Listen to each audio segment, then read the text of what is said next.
Wendy, just check we have the live screen. We're good to go. Okay, welcome everyone. I have pleasure in opening the council briefing of the 16th of July 2024 at 6 o'clock.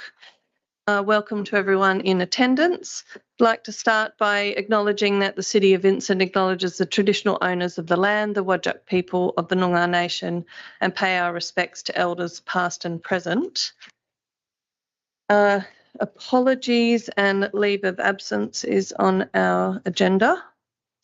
I have not received any apologies. I don't think we have any tonight, CEO. No. I will note that Councillor Wolf is joining us online. Hello. And also that Mayor Zamon and Councillor Greer are on leave at the moment, so not present for the briefing, hence my first time in the big chair. So we will now move to public question time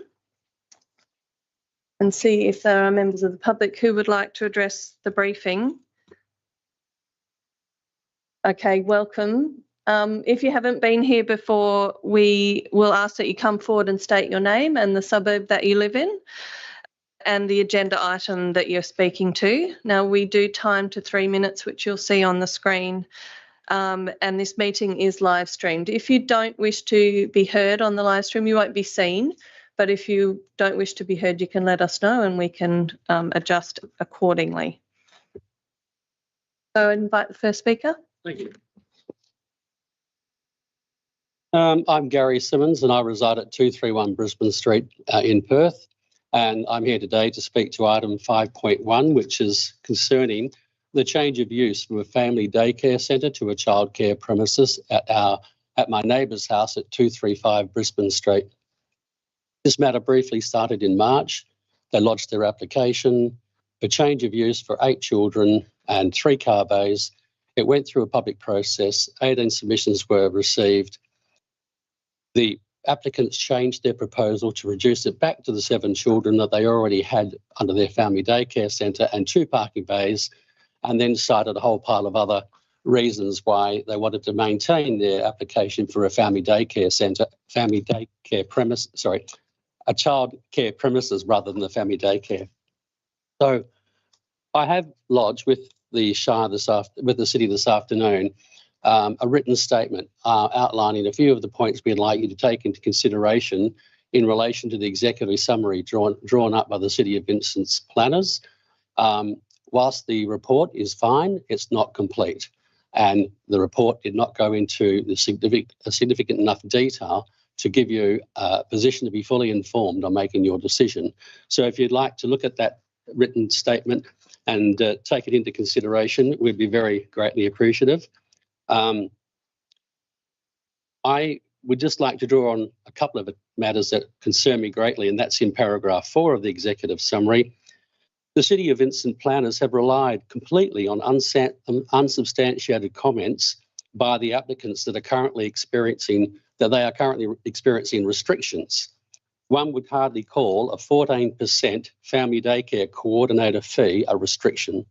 That fee on their business at their size of number of children is less than $400 a week. And that's all they want to evade. I particularly wish to raise the issue that relates to the same intensity of the use of the land. These are our neighbours. I've been living next door to these people I was there before them, over 10 years. Now, they haven't been living there and operating a family daycare centre since 2018 at all. They've had 2 children. They've taken a year off in those 2 years, and also they've had COVID-19 to contend with. So they've had very minimal number of children there because the mother, the father and the 2 children live in the house as well. So they can't really cater for too many more than about 4 kids at a time. So we have never ever had a 7-child family daycare centre next to us operating full time. So to say that they have been operating full time since 2018 and to say that the same intensity of the use of the land will apply to the daycare centre is a complete false and misleading statement in my opinion. So I'd just like you to fully consider our written submissions or statements that we made today, and also the 5 questions that we asked. I didn't just do this on my own. A group of our street people that made submissions have couched those questions, prepared those questions and this submission. So we don't want to waste your time. We want to be as succinct as possible and bring to you the full facts for you to make your informed decision. Gary, your 3 minutes are up. Yep, If you could fine. wind up your remarks, thank you. So I just wish to also thank you very much for offering to come out for a site visit on the 18th of July at 5 p.m. And we'd like to have an opportunity to show you some of the concerns we have in relation to the premises and how it's not suitable for a full-time daycare centre in a residential area. So thanks for your time. Thank you, Gary. And yes, I believe a number of councillors are able to attend that site visit, so we look forward to that. Next speaker, please. Hello, I'm Robert Bowe. I live at 232 Brisbane Street, which is just a little down and over the road from this subject property for item 5.1.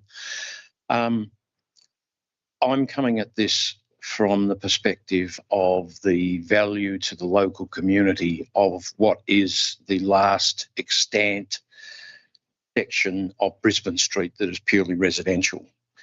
Every section of Brisbane Street, between two cross streets that exists is in various stages of non-residential and mixed use.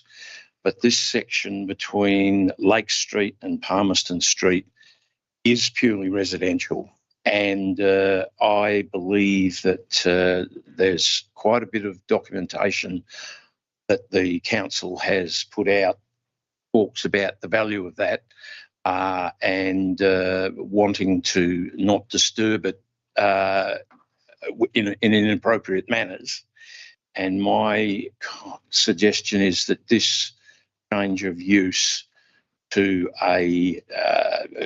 effectively a straight daycare premises, with all that could entail in terms of future development, and means that it is well and truly becoming something other than part of the residential fabric that it sits within. And it may not be immediately apparent, but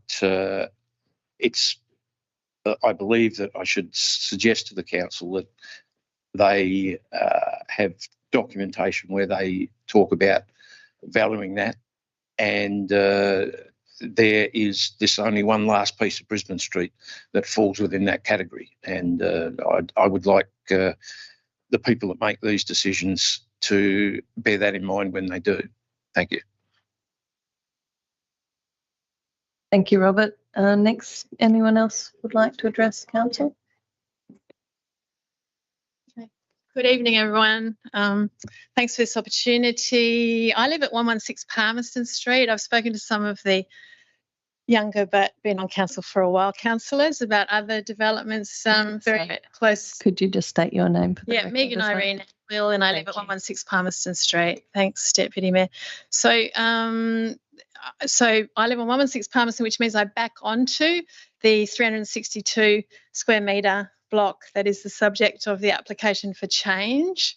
So the incremental change affects amenity, value of property, but also there are lots of congestion issues in the street at the moment. Even driving here tonight, for me to exit my laneway out onto Brisbane Street took me quite a while because it's very busy. As you know, there's a lot more traffic around. So I think the fact that this has been a residential area should be taken into account by councillors under the planning laws.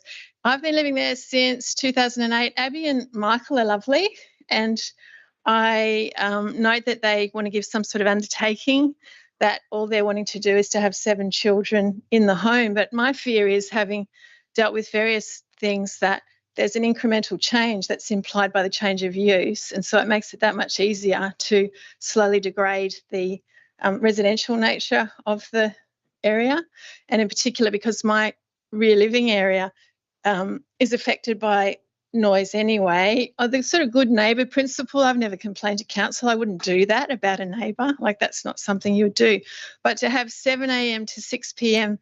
every day with children is quite invasive. That's Monday to Friday, and I think they're not having weekends. So I guess I'm asking you to take into consideration the amenity of all the adjoining neighbours and noting that the applicants have wanted to give some sort of undertaking about the cap. I don't know how council can actually implement that. I'm not sure that that's at all practical. So, but that's the sort of thing that, you know, maybe there could be some extra steps taken that would specify the nature of any approval.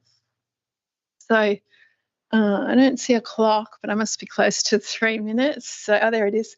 Oh, I've got a bit longer. So, yeah, and I do want to thank the council staff because they've been great to deal with. And I also want to thank those councillors that are going to come to our site visit that's being held. And I think it would be much better if you could see it for yourselves and hopefully hear it too.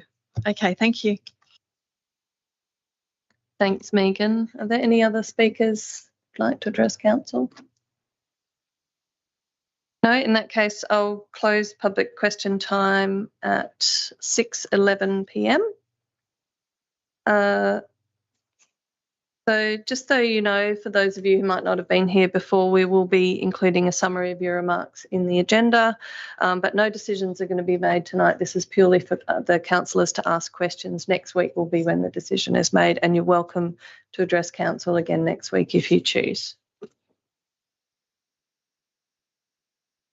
So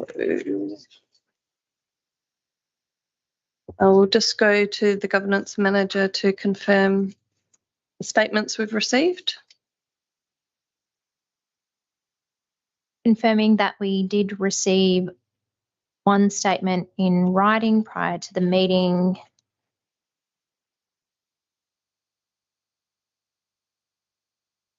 Apologies. From Gary Simmons of Perth in relation to item 5.1. There are a number of questions raised in this statement that will be provided to administration, and a response to those will be provided in the briefing notes. Thank you. Moving on to declarations of interest. CEO, do we have any this evening? Through you, Deputy Mayor, none received for tonight's meeting. Thank you.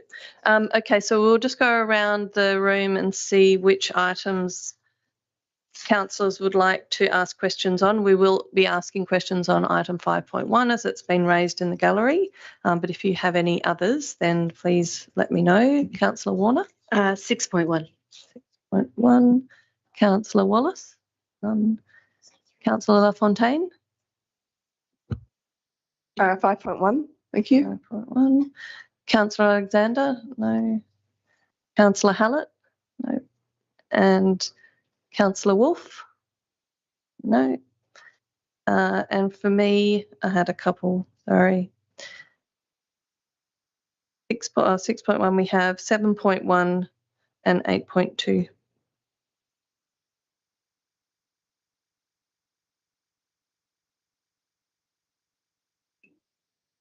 We will start with item 5.1, which is number 235 Brisbane Street, Perth, change of use from family daycare to childcare premises. Who'd like to kick us off?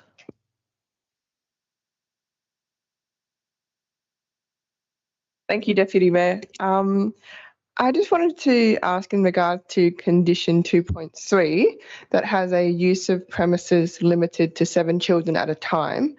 The site currently has a capacity, I think, to accommodate 13 children under the childcare premises legislation. In future, if there is a proposal to increase the intensity of the site and or the number of children, would that decision then come back to council to determine? Through Deputy Mayor, so essentially the premises is required to operate under the planning legislation as well as the relevant childcare legislation. So effectively the planning legislation would, I guess, trump that other legislation. So what I mean by that is if we have set conditions of approval about how the premises shall operate, such as by limiting a maximum number of children, the premises must operate in accordance with that number. So for in this particular instance, while the childcare legislation may allow for additional children, we've effectively controlled that through our conditions of approval to a maximum of 7.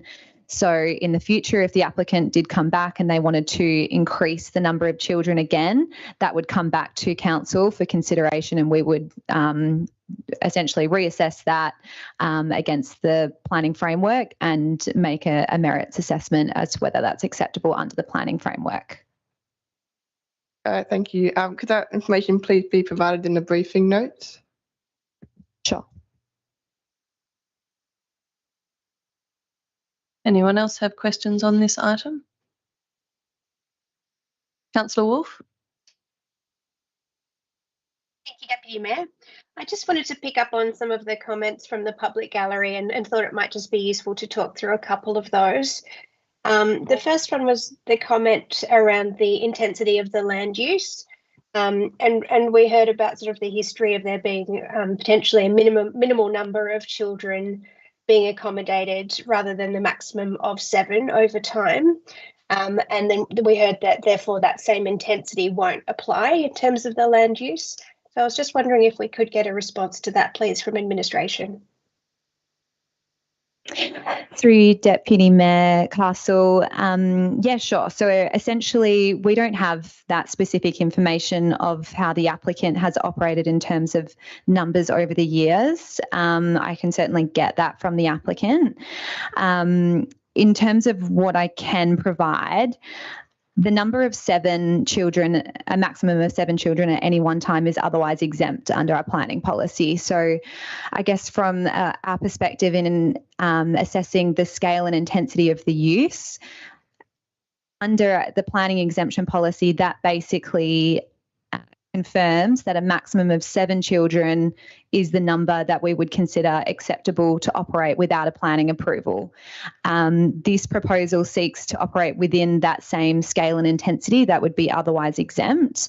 And that's what we have taken into consideration, as well as the number of management measures that they've proposed in terms of noise management, parking, and traffic considerations, etc. So overall, we're confident that the proposal, regardless of how they've operated over the years, that the number 7 is appropriate, having regard to what we consider to be low scale under our planning exemptions policy, as well as in considering the proposal against the objectives of our childcare centre policy. Thank you so much. Another one, if I could please, was a broad question, and it is touched on in the documentation, but we did hear tonight about the concerns around the premises itself. And the condition of the premises, and that perhaps it's not fit for purpose for a childcare centre. Is that something we're able to get a response on as well, please? Through Deputy Mayor Castle, sure. So we've considered the proposal, we've assessed the proposal against our childcare centre policy as detailed in the planning report.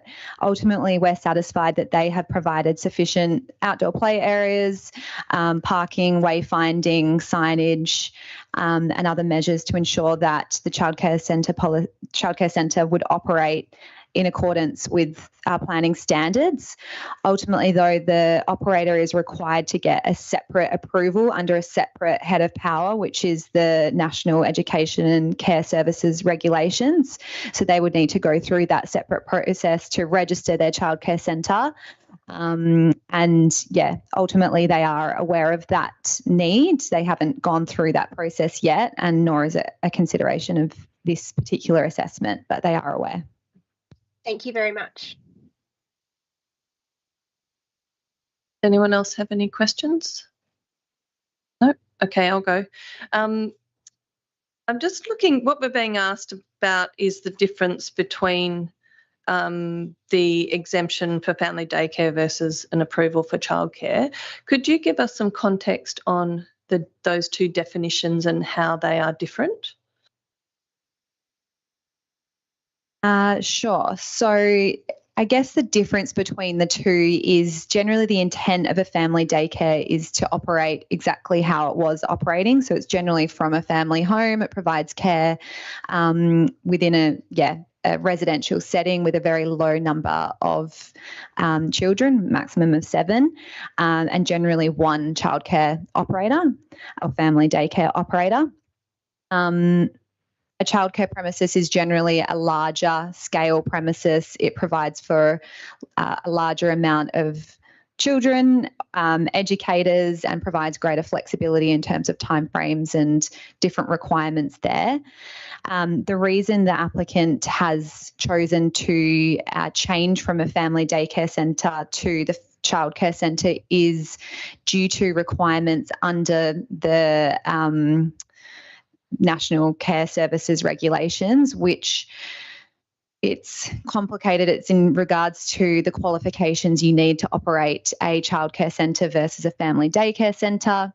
The applicant has advised they do have the relevant qualifications to operate a childcare centre, which means that they essentially remove a cost from their operation, which you otherwise need to pay for a family daycare centre, as you need a coordinator to help service your centre. I hope that makes sense. Yes, thank you. So that difference is an internal difference for the operator. Would we likely see any external difference in the operation? No, there's no changes to the external. Okay, thank you. I also had a question around the bike parking. There's a distinction drawn between the provision of long-term and short-term bike parking, and I'm just wondering if you could give some detail on what's the difference? What's the practical difference?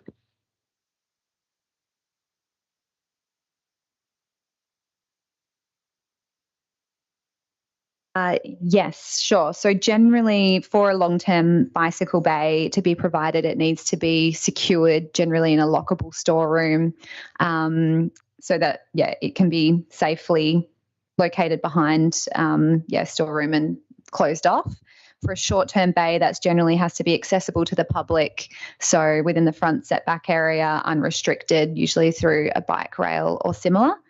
In this instance, they don't quite meet the Australian standards for the long-term bike bays because it's similar to a bike rail in the front area, which we've considered acceptable on the basis that it's accessible for parents and staff, and given it's located behind the front gate, so there is still a level of security.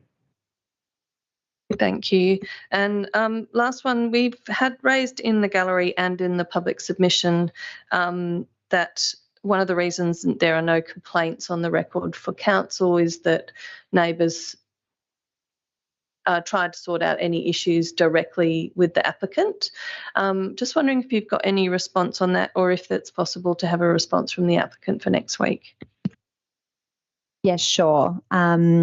My understanding is the applicant has advised us, I think it's in their covering letter, that they had not received complaints, but we'll discuss that further with them and provide some information in the briefing notes. Thank you. Perhaps that's the word complaints that needs some clarification. It might just be discussions about how to operate better between neighbours. That would be good to know.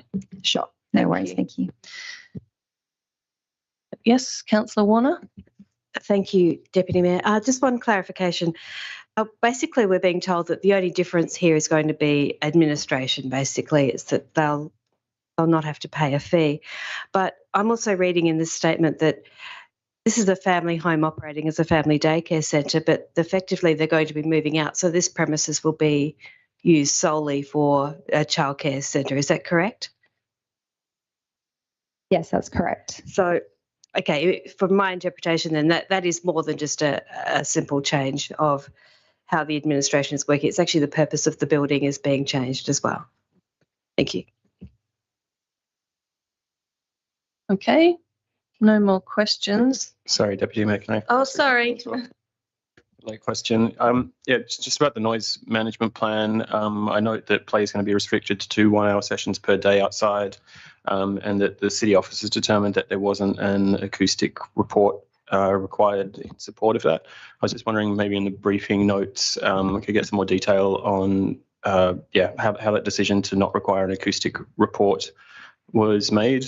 I guess I live opposite a primary school, and bless them, but they do kick out a hell of a lot of noise during playtimes, and this being deep within a residential area, I'd imagine the prescribed levels are pretty low at the fence.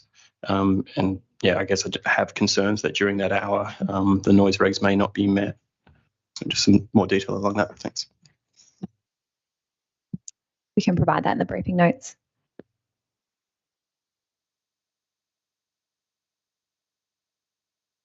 Thank you. If there's no more questions, we will move on to item 6.1, which is Verge Valet Service Review. Any questions?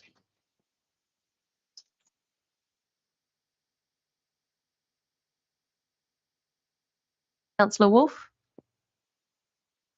Thank you, Deputy Mayor. We have had some feedback as councillors on the Verge Valet service from people living in or operating premises with multiple dwellings. So I was just wondering if there were any comments that could be provided either tonight or in the briefing note into sort of the performance and user satisfaction with the service for multiple dwelling premises, please.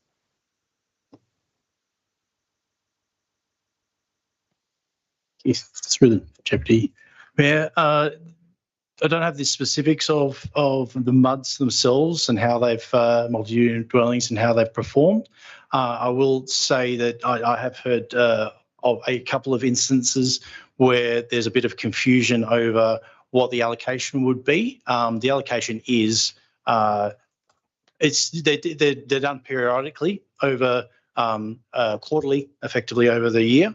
They've got a number of allocation. Each allocation is per resident, so they each have a 3 cubic metre allowance per year. So if there's a complex that has 40, they obviously have 40 times 3. I think there has been a little bit of confusion there. So should this get up, we would definitely be more inclined to put more advertisements and make sure that that is more clearly stated. For performance, that's the response that I've received as regards to concerns from the residents. Thank you very much. Councillor Warner? I'm sorry if I've missed this, but the recommendation is to take this Verge Valet on. Does this include adopting some of the recommendations that have been highlighted, such as changing the collection day so that people have got the weekend to prep to bring out their stuff, maybe reducing some of the wait times by increasing collection days, and maybe increasing it to maybe 2 times a year as opposed to 1? Yes, to the Deputy Mayor, absolutely. We're taking on board the feedback that's we've been given because the participation is still quite low. But for those who have used the service, they see benefit in it and they would use it again. So we think this will definitely attract more residents to utilise the facility, the service, offered, and gives more flexibility for when, because some of the comments have been, it's not available on the weekend, I work during the week, I can't get it out during the week when it's on a Thursday.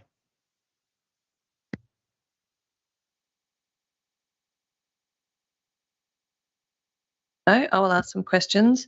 I had a similar question to Councillor Warner about the detail of what we're approving. Is that something that will be determined by administration through their contract with Verge Valet to increase number of collections, change days, etc.? Yes, that is correct. So the trial was based on a contract that initially had a 3+3 term. That we've spoken with WMRC with regards to this, and they're definitely open to modifying days, and they're happy to write that in the contract. I believe the contract isn't as detailed in there, and I know that the other councils that currently have that service who have multiple collection days, have multiple alternate days, and have additions with that as well. So. Thank you. And so is that included in the budget forecast that we have allocated for this year? Yes, it is. Great. And just wanted to check that Verge Valet themselves have the capacity to take on, if we were to see a much bigger take up in Vincent and be offering, say, 2 collections a year, they have capacity to service that? Yes, we raised this concern with them before we put this forward, and they said yes, they're well and truly willing to be our service provider in that regard. That's great. There's also mention about the segregation and acceptance of e-waste with the changes. Is that something that Burge Valley can accommodate? Yeah, so we are specifically raised that with them because there was concern in the past that there was mixed in with the other waste. They have the facility within their truck on the side boxes to take any smaller electrical items and segregate them because they need to be managed in a different way. And then they get sent to the WMRC recycling centre down at Shenton Park. Great. And I just had a couple of questions. There was a couple of dates that I thought might be wrong, but I might be reading it wrong. And I just wanted to clarify. Oh my goodness, I've just skipped to a different page. On page 69 of the report, it refers to the 2023-24 financial year between January 23 and May 22, which I thought might be a typo.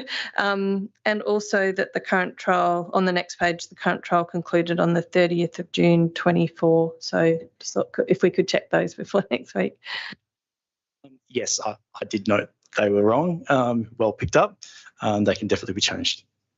Thank you. Are there any other questions on this item? No. Okay. We will move on to item 7.1. Anyone else like to ask a question before I do? Just me. Okay. Let me find my notes. Just a couple of quick questions. On page 73, there's reference to an unfavourable variance in the profit on disposal of assets of $500,000. Just wondering if you could give us some information on that. To you, Deputy Mayor. So essentially that's just the, we haven't disposed of those assets at this stage because we haven't procured the new ones. So it'll mainly due to sort of vehicle disposals. So a lot of those have come through in June. So you should see that number change a bit more in June. So.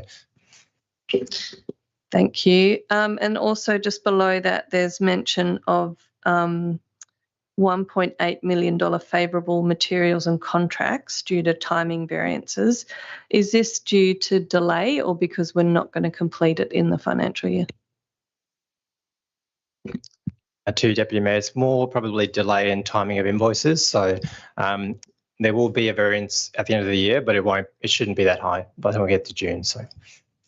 Okay, and just one last one. On the next page, 74, there's reference to $873,000 in relation to unpaid infringements and that they are referred to Fines Enforcement Registry. Just wondering, do we have an indication of what the registry's recovery rate is? Be for that to be in the briefing notes. Thank you, Deputy Mayor. I was going to hazard a guess, but I rethought. I was going to say about 50%, but I'm now doubting myself. Thank you. Any other questions?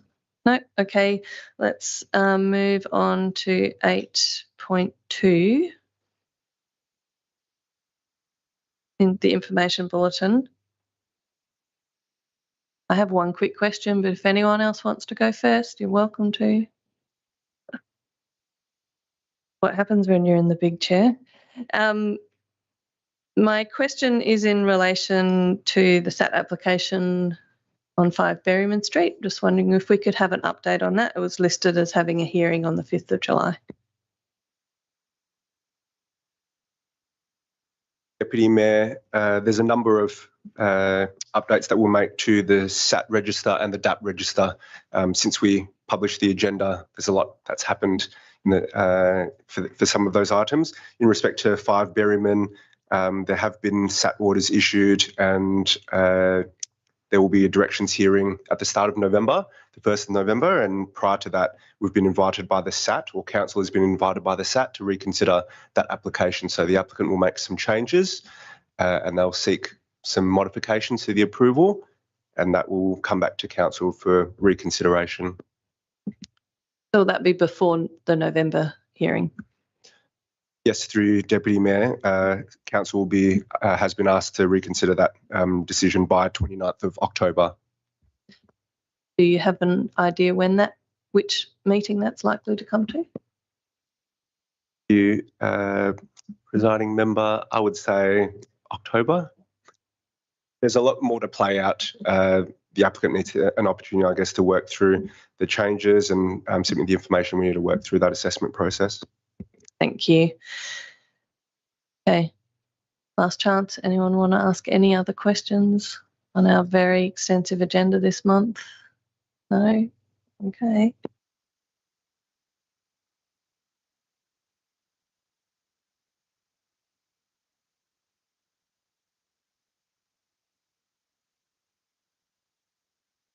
Okay, well, we have no motions and no confidential items.